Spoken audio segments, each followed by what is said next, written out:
So ayan mga pare ko, dapat may upload tayo ngayon. Kaso hindi na kinain ng HDD ko. Nakurap. Mga pare ko, hindi ko siya na-upload. Nag-upload naman ako kaso hindi na, ano ba tawag dito? Nakurap yung files ko. Binura ko na yung video ko. Wala na yun. Binura ko na. Talaga may upload tayo ngayon. So, eto siya. May binura akong video. At ito sana yon. Sana ba yon?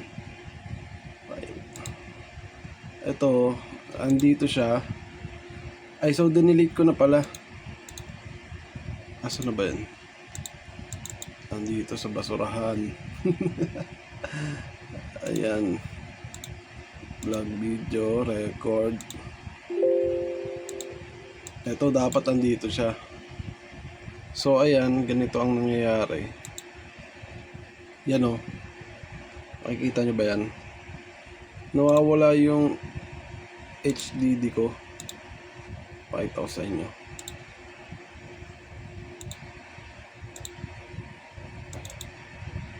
Nawawala siya. Ayan o. Nawala na naman. O tsaka babalik. Talaga may upload tayo. Kaso lang wala eh. Nakurap men. Paano kayo gagawin natin dito?